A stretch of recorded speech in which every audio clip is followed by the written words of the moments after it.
amigos de Contexto. Amigos, como siempre grabamos desde nuestras casas, como ya es costumbre en este tiempo del COVID, y hoy vamos a traer una iniciativa muy interesante. Julio Ortega me llama un día y me dice, Mónica, mira, ¿viste esta presentación de Gazebo por un sueño país? Es hecho por unos economistas amigos y la verdad es que me pareció fabuloso. Me pasa la presentación y la verdad es que me parece sumamente importante. Esto se comenzó, por supuesto, hace 3 años, mucho antes de toda esta pandemia mundial, de manera que el escenario cambie. Pero ahora más que nunca necesitamos una iniciativa como esta, sostenible, que nos haga tener bases firmes y etapas para ir desarrollándonos. Como les digo, hoy tenemos con 2 de los economistas involucrados en esta iniciativa que se llama Gazebo por un solo país, que es la República Dominicana, por supuesto. Es un grupo que se ha unido para, vamos a decir que para la promoción de la competitividad y la productividad en la República Dominicana. Nos acompaña en este programa Darwin Caraballo, quien está en Madrid, reportando desde allá, y Peter Bratzmonsky, siempre le digo mal el apellido a Peter porque es bastante difícil, están con nosotros en esta ocasión. Bienvenidos a Contexto. Muchísimas gracias, Mónica y Julio, por la invitación. Muchas gracias, Mónica y Julio, también por invitarnos a compartir con ustedes. Julio me lleva mucho porque ya se ha leído el libro completo. ¿Lo terminaste, Julio? Me falta el último capítulo, pero casi entero. Bueno. El más interesante, Julio. ¿Eh? Es el más interesante, el último. Sí, me di cuenta que es donde están las propuestas. Sí. Pero ustedes tienen un resumen ejecutivo como de 40 o 50 páginas en la primera parte del libro, que te da una idea, no te da los detalles, pero te da una idea de cuáles son los planteamientos que ustedes hacen para promocionar esto que es el grupo de productividad y competitividad, asumiendo el concepto de competitividad de la definición que hace el Foro Económico Mundial. A Mónica se le olvidó decir que uno de los autores muy importantes Claro. es un economista catalán que se llama Xavier Sala y Martín, que reside en la ciudad de Nueva York hace muchos años, profesor creo que de Columbia University, y también ha trabajado con el Foro Económico Mundial en la definición de algunos de los indicadores y parámetros que ellos han popularizado en los últimos años, como es el índice de competitividad, entre otros. ¿Perdón? Es importante decir que Darwin y Peter invitaron a este economista tan reconocido que es Xavier Santay Martín, y él accedió, se involucró tanto que, como vi, accedió a formar parte de los coautores en este libro, que se divide, según vi en la presentación, en lo que sabemos, o sea, los economistas saben, tomando, vamos a decir, una media de qué ha pasado en los demás países y lo que hay que hacer, que sería, como tú dices, la última propuesta del libro y la más interesante. Bueno, así es. Entonces, Peter, Darwin, cualquiera de los dos, no es la función nuestra presentar el libro, sino después escarbar un poco lo que se pueda en estos 48, 50 minutos. ¿Por qué no haces una presentación resumida, Peter o Darwin, de el leitmotiv y las conclusiones a que llega, el desarrollo del libro y las conclusiones a que llega, y las propuestas? Sí, Darwin, te perdimos la imagen. Aquí estoy, Peter, aquí estoy. Ok. Aquí estoy.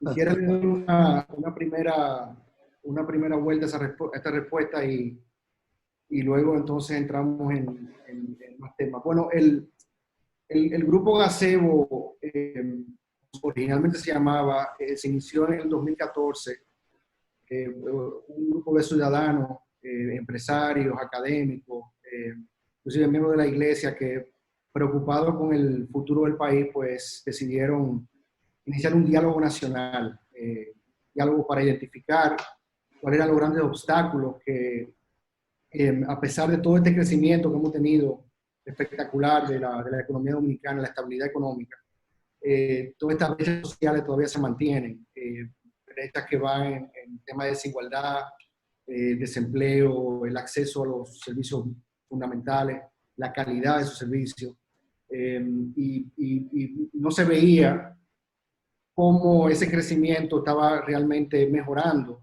en la misma proporción estas brechas. Entonces ellos iniciaron un diálogo para entender primero por qué eso no ocurría, y segundo, para identificar acciones y de reformas que pudieran ayudar a cerrar esa brecha. Y en su principio ese diálogo se inició con el gobierno, se reactivó lo que se conoce como el Consejo Nacional de Competitividad, es una entidad público-privada de carácter constitucional que estaba básicamente constituida pero no operativa. Ellos hicieron operativa esa unidad, y luego iniciar diálogo con el sector privado, con los poderes fácticos, de manera de que se puedan identificar estas acciones y tener, como quien dice, un consenso sobre eso. En ese proceso, pues, ellos pidieron a Darwin y a mí, que éramos parte del equipo técnico que apoyaba este grupo, la posibilidad de crear este documento, un diagnóstico formal de la economía, y en adición a eso, pues, proponer algunas recomendaciones. Y nosotros le dijimos a ellos que nosotros podíamos hacer el documento, pero que era importante contar con la asesoría de una figura internacional de reputación en el área de desarrollo, porque entendíamos que era importante incorporar primero esa credibilidad de esa persona, y segundo, una visión internacional. Y entonces, pues claro, llamamos a Xavier, conocíamos a Xavier de Darwin y yo, lo invitamos al proyecto, y de ahí entonces empezamos a trabajar en el libro. El libro, como les comenté, duró más o menos 3 años en su producción. Es un libro que cubre el tema de desarrollo económico y su aplicación a la República Dominicana, que es muy amplio. Es un diagnóstico basado en el índice de competitividad global, en la parte central del análisis. Diferentes metodologías adicionales, indicadores locales, indicadores del Fondo Monetario, del Banco Mundial, para complementar claramente el diagnóstico de lo que es el índice de competitividad. Y el índice es interesante. Xavier es el padre del índice, y es interesante porque te divide el concepto de la productividad y competitividad en 12 pilares. Y esos 12 pilares, los cuales trabajan de forma sinérgica entre ellos, que incluyen instituciones, incluye la parte de infraestructura, el ambiente macroeconómico, la educación, la salud, la profundidad de los mercados, la innovación, el competitivo y el ambiente dinámico del sector privado, nos da una visión muy completa de la economía, no solamente la parte económica per se, la parte macroeconómica, sino de todos estos aspectos. Nosotros hemos estado enfocados, desafortunadamente, por muchos años, primordialmente en la parte económica. Y este índice nos permite ver la situación del país en una dimensión mucho mayor. Y de hecho, el índice se basa en el concepto de que no hay una doctrina única que pueda explicar el comportamiento de una economía, de un sector. No hay una receta única. Había la doctrina keynesiana, los clásicos, los no clásicos, los monetaristas, los estructuralistas. Hay mucha doctrina, y sin embargo cada una de ellas, de una forma u otra, puede aportar al entendimiento de las problemáticas que enfrenta un país, de los obstáculos del desarrollo, y por ende se basa en coger un poco de cada una de esas doctrinas y formar indicadores que están dentro de cada uno de esos pilares, y de hecho hay 130 indicadores diferentes que vienen de diferentes teorías de desarrollo que ayudan a entender la productividad. Y si uno ve la correlación que hay entre el índice de competitividad a través de los países, son 130 países evaluados, y uno ve la correlación que hay entre el índice de competitividad y el nivel de desarrollo de los países, el ingreso per cápita, por decir, o el salario promedio de los países, hay una correlación extremadamente positiva y fuerte entre esos indicadores. No hay país que tenga un índice de competitividad alto, que tenga un ingreso per cápita bajo. Igualmente no hay un país que tenga un índice de competitividad bajo, que tenga un ingreso per cápita, un salario promedio alto. Por ende, no diría que lo importante aquí es tratar de conseguir mejorar los niveles de competitividad del país para poder así alcanzar mayor nivel de desarrollo, de riqueza y de prosperidad. Entonces, el libro está basado en 6 capítulos. Hay una síntesis, como tú mencionaste, Julio. Hay un capítulo introductorio donde se expone todo este concepto de la importancia del índice. Se habla también no solamente de por qué el índice es relevante de una manera comparativa, pero más importante como una herramienta de análisis para entender dónde están estos obstáculos que están limitando, y poder priorizar también los obstáculos, porque o sea, cada índice, cada pilar tiene un efecto sobre los otros. Es una especie de telaraña, donde cada uno de esos pilares pues, afecta a los demás y crean o ciclos virtuosos o ciclos viciosos que nos impiden o nos ayudan a progresar. Entonces, el capítulo 2, que yo creo que también es un capítulo muy interesante, hace un recuento histórico desde la época de la colonización, porque es importante entender los factores sociopolíticos y económicos que hemos venido arrastrando desde entonces. Uno ve la historia desde la perspectiva institucional, la perspectiva social y económica, uno se ve que muchos de los problemas que tenemos hoy en día se van repitiendo a lo largo de la historia. Y de una forma u otra hemos creado esta cultura que hoy en día tenemos, que ha generado una falta de confianza en la parte política, en la parte empresarial, en la sociedad en general. Nadie cree en nadie. Entonces, muchos de estos problemas, la dificultad de llevar a cabo reformas trascendentales, se debe en parte a esa falta de una visión unificada, de una coordinación de los diferentes sectores y de la desconfianza que hay. Y esto se ve en el recuento histórico. El capítulo 3 es un capítulo de diagnóstico. De nuevo, separa un poco de la historia, de dónde venimos, de una democracia joven después de la dictadura de Trujillo, la década de los 80, la reforma 90, la época de los 70, que fue una época de reformas también importantes, aunque todavía con un modelo semicaudillista que había. La gran crisis del 2000, 2003, 2004, y bueno, y a dónde estamos hoy en día. Y se hace de la perspectiva del índice, de dónde están las grandes debilidades que enfrenta el país, cuáles son las prioridades dentro de esas debilidades. El capítulo 4 hace un diagnóstico de una serie de recomendaciones en base al diagnóstico, y el capítulo 5, que es el más importante. Digo 5 porque la síntesis es como un capítulo para nosotros. El capítulo 5, pues, claramente el último, lo que propone es un mecanismo para poder reformar, para aprender a reformar y para llevar a cabo la reforma. Es una de las grandes problemáticas que tenemos nosotros, en el sentido de que a lo largo de la historia hemos tenido muchos gurús, muchas instituciones que han venido, inclusive propuestas internas de reformas. Tenemos probablemente cientos de reformas, algunas buenas, algunas malas, algunas desactualizadas. El problema no es que nos faltan reformas, el problema es que no las llevamos a cabo. Una de nuestras deficiencias es que las cosas no se implementan o se implementan de manera ineficiente.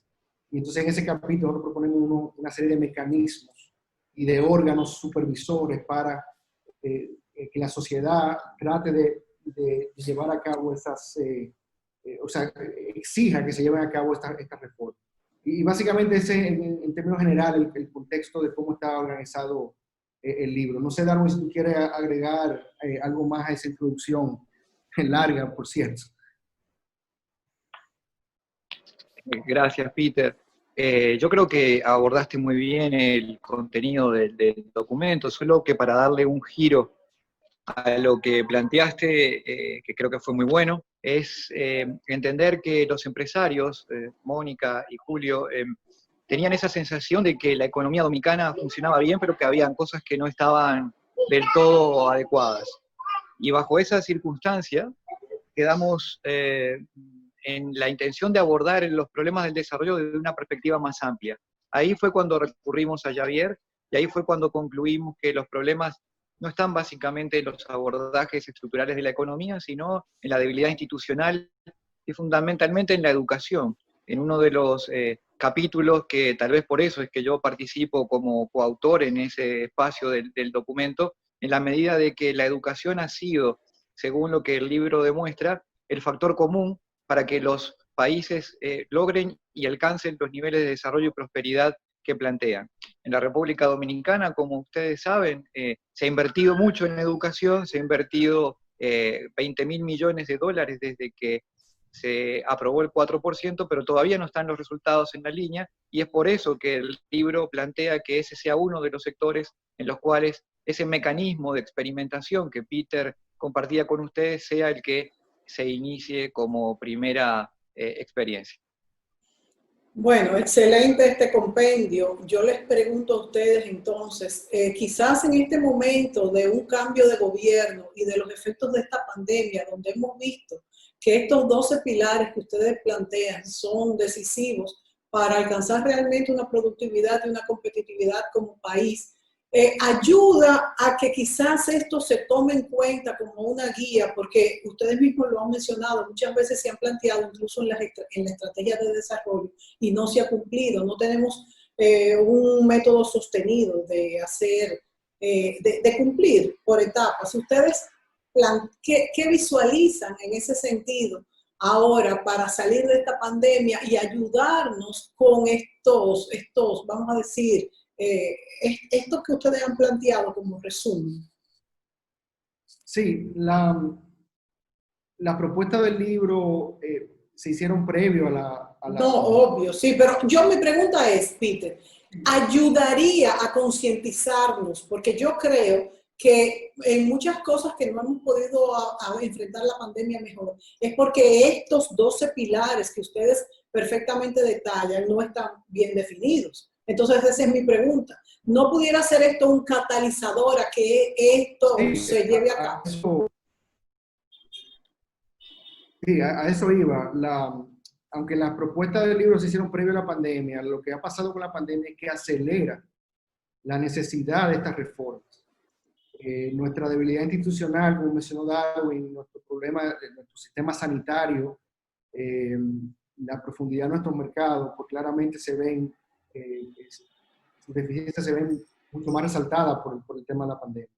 Claro, la pandemia va a requerir de políticas coyunturales muy específicas, va a requerir de políticas de estímulo y van a crear, obviamente, grandes retos económicos en el corto y mediano plazo. La propuesta del libro claramente ayudaría a que una vez nosotros salgamos de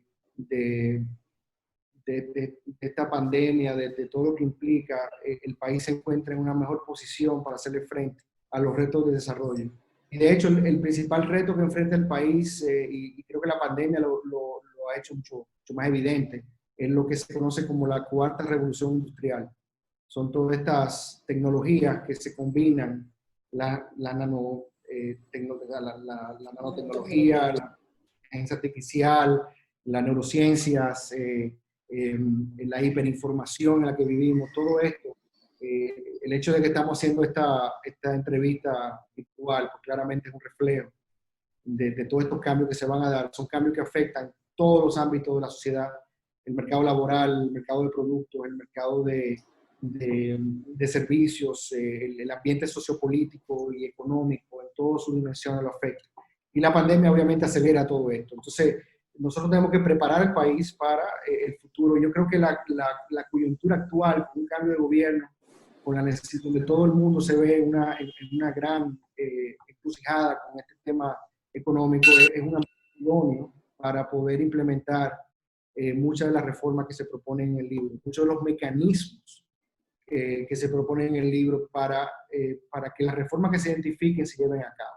Y yo creo que el principal de todos que el país necesita en este momento, y nosotros, de hecho está en el título, es un sueño país. ¿Qué tipo de país queremos? Yo creo que todavía nosotros no tenemos una definición de qué queremos ser. En este gran conflicto de confianza y credibilidad que hemos tenido por años, no se ha podido definir ese consenso. Así como Pablo mencionó que la experiencia de aquellos países exitosos que han logrado niveles de desarrollo de manera rápida, la educación ha sido central, también todos esos países, el factor común es que han definido un sueño y se han comprometido con ese sueño.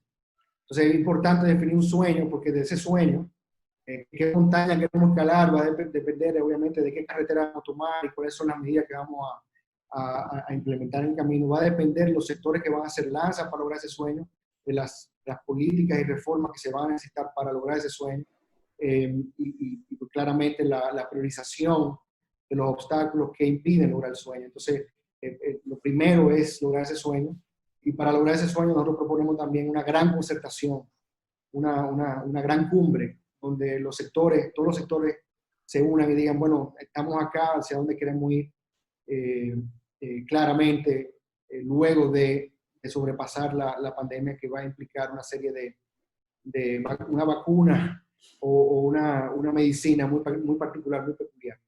A mí me fascina la concepción del título, como bien dices, que es Gazebo, un sueño país.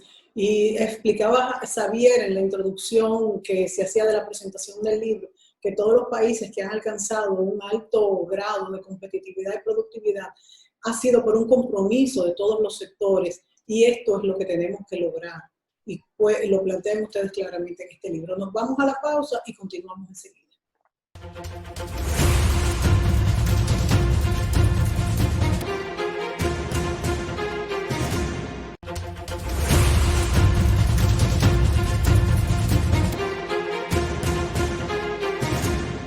Bien, amigos, continuamos este programa con Peter Prasmowski y con Darwin Caraballo sobre el contenido y las propuestas que tiene este libro, que es el producto de una colaboración de más de 3 años de un grupo de economistas, empresarios, académicos, etcétera, sobre los retos que enfrenta el país para su mayor competitividad y productividad.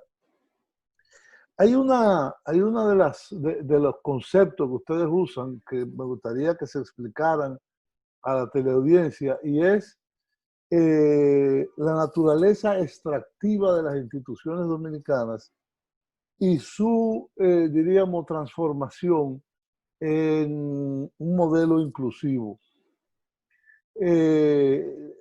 Expliquen, por favor, qué es lo que esto significaría, no solamente conceptualmente, sino en términos concretos, la transformación de este modelo extractivo a inclusivo. Claro. Adelante, Peter, adelante, si tú quieres. Sí. Hay un libro muy famoso de dos economistas, Acemoglu y Robinson, que se llama ¿Por qué las naciones fracasan? Y lo conozco bien. en ese libro, ellos dicen que lo que diferencia el éxito o el fracaso de una nación no es su, vamos a llamar si son democráticos, de izquierda o de derecha, es la naturaleza de sus instituciones. Ellos dicen que aquellos países que tienen instituciones extractivas, independientemente sean democráticos, países democráticos o no, y son extractivas en el sentido de que unas élites económicas y políticas drenan recursos de la economía para beneficio personal, no los retornan al sistema, y por ende se generan una gran cantidad de distorsiones que impiden que estos países puedan llegar a tener mayor nivel de desarrollo. Entonces, la naturaleza de esas instituciones, que son instituciones públicas y privadas, de un modelo extractivo, entonces crean este problema de este obstáculo al desarrollo. Y la República Dominicana tiene muchas características de instituciones extractivas. Nuestro modelo de desarrollo, basado en el concepto de, para poder contener el descontento que ha habido históricamente en la sociedad, pues los gobiernos tienen que incurrir en políticas de naturaleza populista.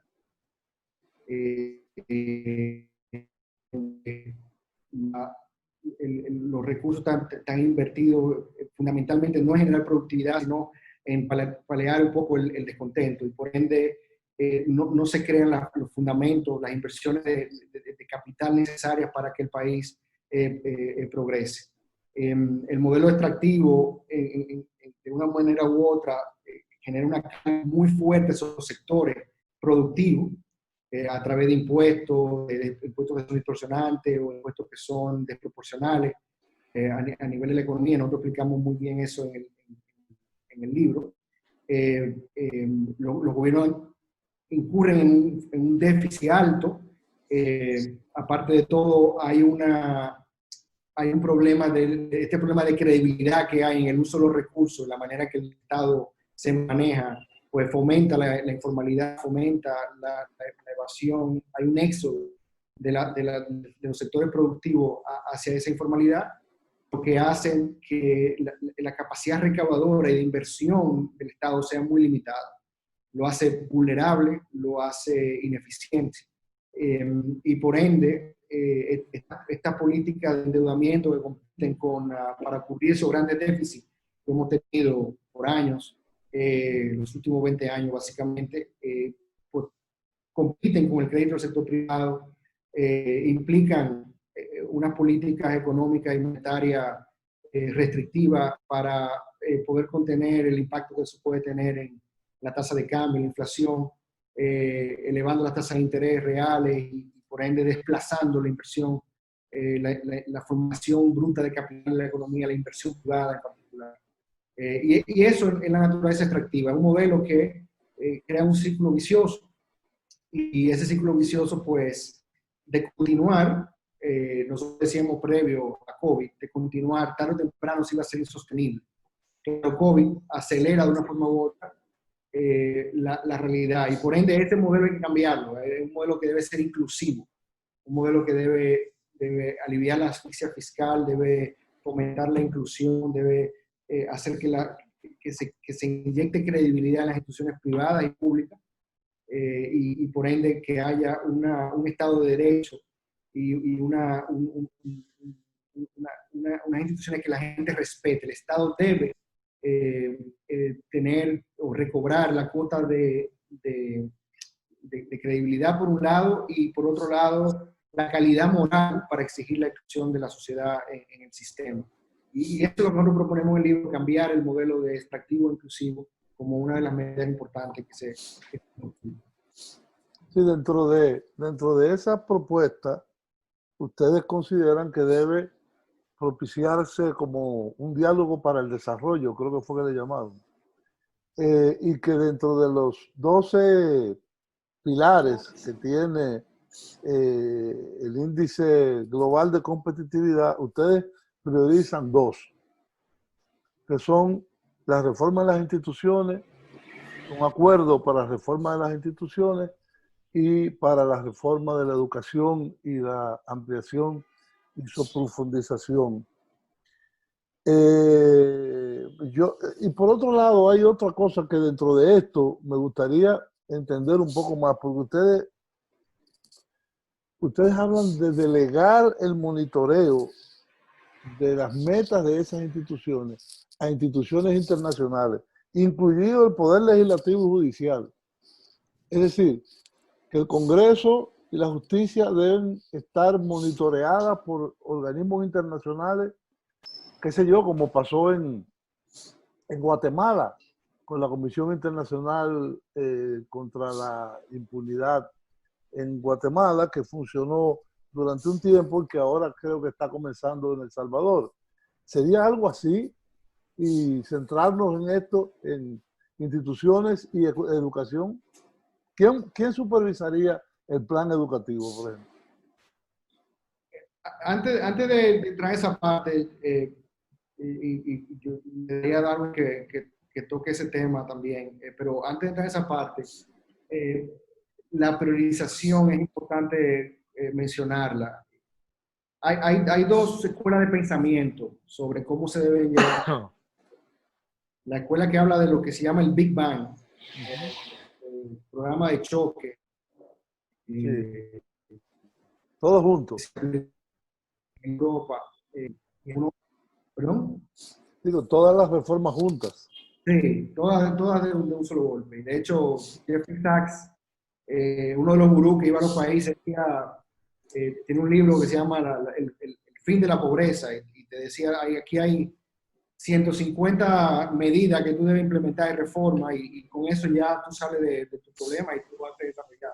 Y no, fracasaron de manera épica la mayoría de esas propuestas, porque en primer lugar, cada país tiene peculiaridades, idiosincrasias. Lo que se hizo en Singapur, lo que se hizo en Corea del Sur, no necesariamente aplica a República Dominicana. Lo que pasó en Chile, cuando Pinochet, no aplica en República Dominicana necesariamente. Algunas de las reformas que se hicieron en Grecia o en Polonia no aplican a República Dominicana necesariamente. Uno puede aprender de lo que hicieron allá, pero realmente se tiene que diseñar reformas por dominicanos para dominicanos. Claro, viendo la experiencia y las grandes lecciones, las cosas que sabemos, pero teniendo en cuenta de que hay muchas cosas que no sabemos. Y como decía Xavier en la presentación, el demonio está en los detalles, ¿no? Entonces, la priorización es importante, que es la otra escuela, la escuela de la prioridad. Decían que el choque es peligroso porque si tú quieres saltar el charco, lo que hablan del Big Bang, dicen hay que saltar el charco un solo salto. Y lo que hablan de priorización dicen, bueno, el problema es que si te equivocas y te caes en el charco, en el río, la corriente te lleva. Entonces es mejor identificar las piedras para ir gradualmente pasando una por una. Entonces, Ricardo Hausmann, Velasco y Danny Rodrik, son economistas latinoamericanos, pero que están en Harvard. Ellos tienen un concepto de cómo se debe identificar cuáles son los sectores que hay que priorizar. Y de hecho, en su artículo donde ellos proponen su metodología, la República Dominicana está incluido entre esos países que ellos analizaron. Y llegaron a la conclusión que la institucionalidad es el principal obstáculo, el obstáculo que afecta a todos los demás pilares de la productividad y competitividad del país. Nosotros coincidimos con ellos, pero en adición a eso agregamos el tema de la educación, como mencionó Darwin, es el factor común de todos los casos exitosos, la inversión en educación de calidad, no monetariamente, sino de calidad. Entonces, con relación a la pregunta del supervisor, órgano supervisor, yo dejaría a Darwin que explique un poco más el concepto, que no es el concepto de la metodología que utilizaron en Guatemala, por ejemplo, en El Salvador, como se está planteando, sino un concepto diferente, más de la perspectiva como se hace a nivel empresarial, lo que se llama fairness of opinion. que son cosas que pasan ex post. Básicamente una auditoría ex post. No sé, Darwin, si tú quieres hablar un poco en ese concepto. Claro, con gusto, Peter. Bueno, justamente no se trata en absoluto de vulnerar la soberanía de las instituciones dominicanas, del Congreso, de la justicia o del Poder Ejecutivo. Por el contrario, se trata de traer confianza, y la confianza tiene que ver con fortalecer las propias instituciones. A veces cuando decimos instituciones, para el público en general puede parecer algo como difuso, pero esto tiene que ver con el cumplimiento de la ley, con el cumplimiento de los procedimientos acogidos a lo que dispone la ley. Para ponerlo en claro contexto, que la licitación pública la gane quien la tiene que ganar, que la ley se cumpla en función de lo que establece la ley de la ley y la letra de la ley, y no en función de la capacidad económica o del poder que tiene el autor o el actor que está en el proceso judicial. Por eso es que esta idea de traer confianza, de importar confianza, tiene que ver justamente con poder comunicarle a la opinión pública la transparencia de los procesos hasta que se genere una cultura institucional en la cual la confianza sobre el funcionamiento de las instituciones esté acreditada. Y esto tiene que ver con lo que dice Peter, este elemento que viene del sector privado que evalúa ex post los contratos, los procedimientos, las licitaciones, para evaluar si efectivamente se cumplió como lo estaba dispuesto por la ley o si hubo algún tipo de irregularidad. Y justamente el hecho de poder encontrar una irregularidad y sancionar a los autores de esto inhibe las prácticas alejadas y apartadas de la ley.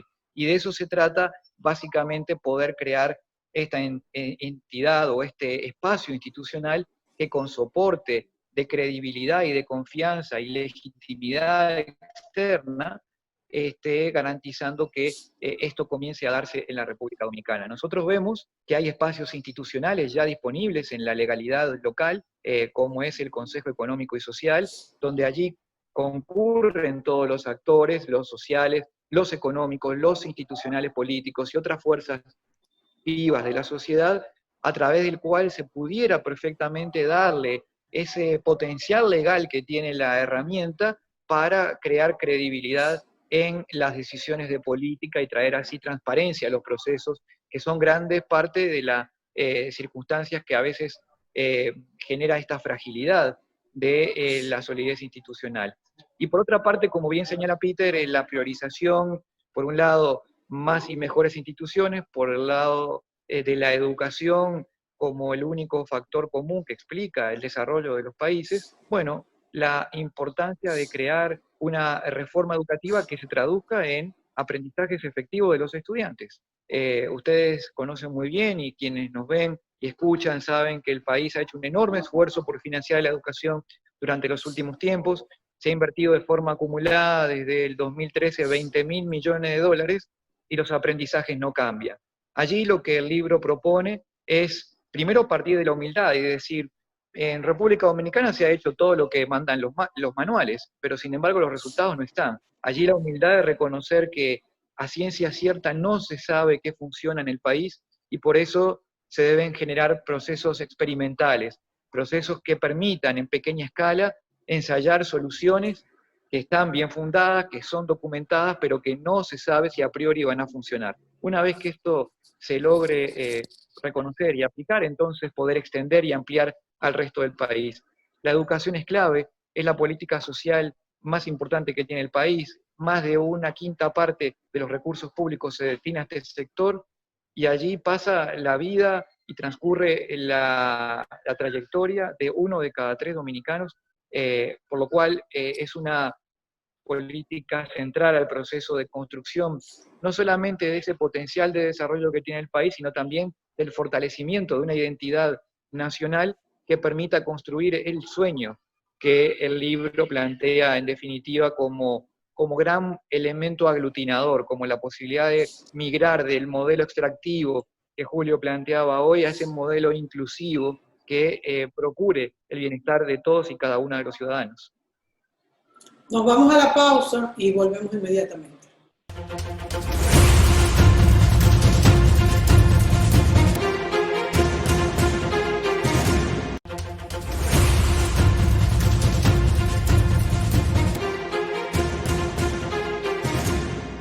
amigos, continuamos en este último segmento del programa con Peter Pamowski y Erwin Caraballo sobre el libro que fue presentado recientemente. Inclusive la presentación se hizo de forma telemática por la pandemia. Creo que fue el mes de junio o de julio, no me acuerdo. Y que está disponible en la librería Cuesta aquí, es decir, cualquiera que lo quiera adquirir, está ahí y es interesante para aquellas personas interesadas en los temas de desarrollo, en los temas de políticas económicas, de política social, poder por lo menos de darle un vistazo a estas propuestas que están ordenadas sistemáticamente. Peter, yo te oía hablar de las reformas. Si tomamos, diríamos, después de la Segunda Guerra Mundial y en particular después de los años 60, son pocos países del mundo subdesarrollado que han dado el salto. Corea del Sur es uno de ellos, Taiwán es otro de ellos, Singapur es otro de ellos, y podría decirse quizás que Chile en Latinoamérica es otro. Ahora, la característica común de esos procesos de reforma es una dictadura, no es la democracia.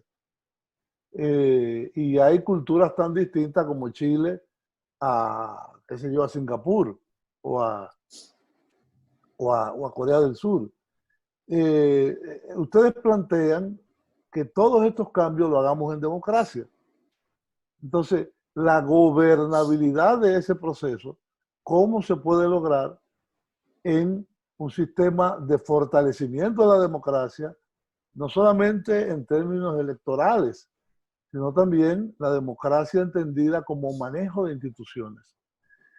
La diferencia entre nosotros hoy y esos países que hemos mencionado es que durante la dictadura se crearon instituciones y las instituciones funcionaron, en unos más que en otros, pero ese es un tema que probablemente ha generado mucho debate a nivel internacional.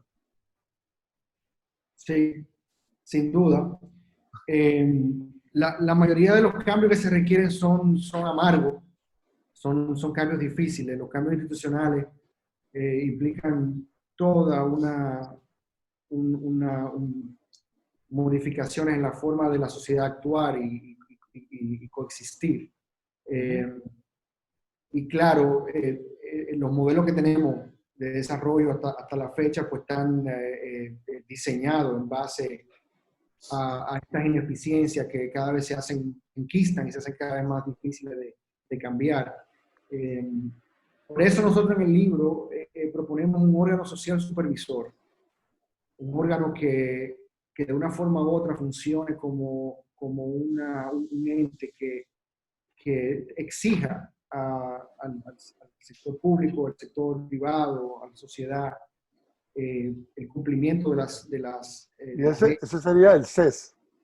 Ese sería, nosotros decimos que puede ser el CES o puede ser un órgano que, como el CES.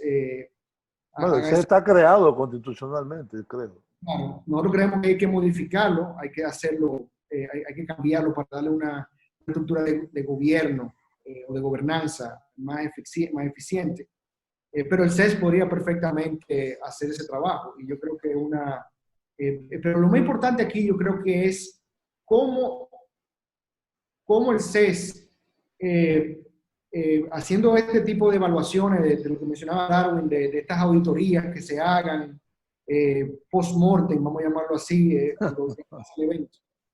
Estas auditorías, que pueden ser buenas o malas, cómo eso tú lo llevas a luz pública y la sociedad misma va exigiendo que no, yo no quiero que pase esto, yo no quiero que pase aquello. O sea, yo quiero que realmente a los que hacen su trabajo bien se les premie y al que haga el trabajo mal se castigue. Y yo creo que nosotros hemos perdido un poco de nuestra libertad, inclusive de expresión y de prensa. para poder realmente hacer reducir esa ineficiencia. Nosotros lo que proponemos es formalizar esa mecánica, ese mecanismo, de manera que la sociedad vea lo que está pasando, sepa si algo está bien o está mal, y exija el cambio. Entonces, nosotros creemos que se puede lograr dentro de un ambiente democrático, y esto de hecho sería elevar el nivel de la democracia, fortaleciéndola, porque el CES es un espacio donde conjugan todos los actores de la sociedad. Lo importante es que la regla del CES o la regla de este órgano supervisor esté muy bien definida, de manera de que no se quede en debates eternos y que se lleven a conclusiones y a consecuencias. Lo que nosotros vimos de la sociedad con los calderos a final del año pasado y ahora, yo creo que es un reflejo de que la sociedad quiere involucrarse, de que la sociedad quiere un cambio, que la sociedad quiere cambiar el modelo que tenemos. Y creo que la oportunidad es ahora. Y se puede hacer formalmente a través de un ente como el CES. No sé, o sea, para nosotros creo que funciona, independientemente de que no tengamos una dictadura como pasó en la mayoría de los países del este asiático, en Chile. Yo creo que se puede lograr en un ambiente democrático. No sé, Darwin, si tú puedes agregar un poquito más a ese concepto. Claro, Peter, yo creo que lo que dice Julio es muy importante porque la verdad que es cierto, muchos de los países que han transitado reformas exitosas de este tipo lo han hecho bajo regímenes autoritarios.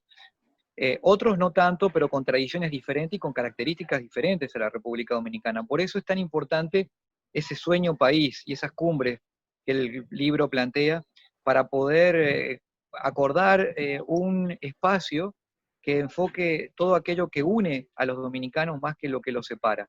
Nosotros entendemos que existe esa oportunidad de búsqueda de consenso ampliamente entendido entre los distintos sectores de la sociedad, los empresarios, los trabajadores, los partidos políticos, y las iglesias y la opinión pública en general, porque aquí se va buena parte el futuro del país. Los actores que estén allí involucrados y que puedan emitir su opinión en un ámbito plural en el cual puedan exteriorizar qué sueñan para sus hijos como país, en el cual puedan crecer y desarrollarse, es el que debe unir a ese objetivo común para crear esa política que tenga una amplia base de legitimidad. Y por otra parte, la necesidad de tener un liderazgo efectivo, un liderazgo que permita dar el salto cualitativo al país. Nosotros vemos que esta situación de la pandemia crea las condiciones inmejorables para esta situación. Ya Gazebo, que fue concebido mucho antes de este evento, preveía que podía venir en el futuro una situación de agudización de crisis, probablemente incluso pensábamos por afectación de las condiciones internacionales, aumento de las tasas internacionales de referencia, precios del petróleo. Nunca lo imaginábamos que iba a ser de origen biológico, pero ahí está, es la pandemia, es lo que plantea esta oportunidad para que la República Dominicana se convierta en un nuevo geopolíticamente centro de producción industrial, dado los movimientos que se han generado en los grandes bloques de comercio internacional, y todo esto solo será posible si los actores entienden de que hay que definir ese sueño país y que puedan, en consecuencia, organizar un plan de trabajo mancomunado de cara al futuro. Las oportunidades están, creemos que la República Dominicana tiene un momento de oro de cara a lo que se viene, pero también un gran desafío por delante, de no aprovechar estas oportunidades que se están dando, probablemente se pierda este tren del desarrollo que permita definitivamente dar un salto de cualidad para todos los ciudadanos y aumentar su nivel de calidad de vida y prosperidad. Bueno, nos quedan 2 minutos. A mí me gustaría en estos 2 minutos que nos quedan hablar sobre qué tan posible es lograr este consenso, dado que este grupo mismo aglutina a sectores empresariales, a sectores trabajadores, a la iglesia y a otros sectores importantes. ¿Qué conversaciones ustedes han tenido con el nuevo gobierno, estos sectores que están dispuestos a cooperar y a formar un núcleo para esta propuesta? Nosotros de una forma u otra logramos un consenso cuando la Estrategia Nacional de Desarrollo y fue un esfuerzo importante. El problema fue que la estrategia no tenía el diente suficiente para, ni la plataforma de supervisión para llevarla a cabo.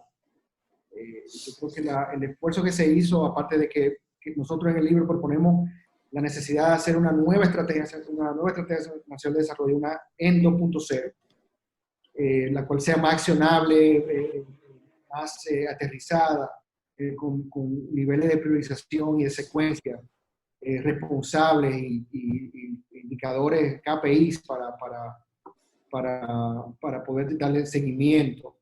Nosotros creemos que se puede lograr. Yo creo que la sociedad en general necesita, como bien menciona Darwin, algo tangible, un sueño, una esperanza de que nosotros podemos sobrepasar este problema de la pandemia y poder llevar la República Dominicana a otros niveles. Yo creo que la coyuntura, como menciona Darwin, es idónea para eso. Y yo creo que en paralelo a las medidas coyunturales que se tienen que implementar y que el nuevo gobierno que entra va a tener que hacer, va a tener que implementarla, me imagino que están trabajando en ese plan. En paralelo a eso, se tiene que tener esta visión de país a largo plazo, porque se requiere, o sea, como le digo, no son excluyentes, al contrario, son conceptos que van de la mano. Se puede trabajar en la institucionalidad, se puede trabajar en la experimentación, por ejemplo, en el sector educativo, en el sector de salud, en la policía, la seguridad ciudadana, identificar los sectores que van a ser clave para el desarrollo, y cuál es el ecosistema que se requiere alrededor de esos sectores. Yo creo que son todos planteamientos que se pueden trabajar en paralelo con las políticas coyunturales que se van a tener que implementar o están implementando en la pandemia. Bueno, yo estoy muy de acuerdo y creo que Julio también lo está en que este es un momento álgido, importante para aplicar este tipo de propuestas, llevarlas a cabo. Se nos acabó el tiempo, vamos a estar muy pendientes del seguimiento que se le dé a esto. Nos queda darles las gracias tanto a Peter Pratsmunski como a Darwin Caraballo y a ustedes amigos siempre por sintonizarnos y será hasta la próxima.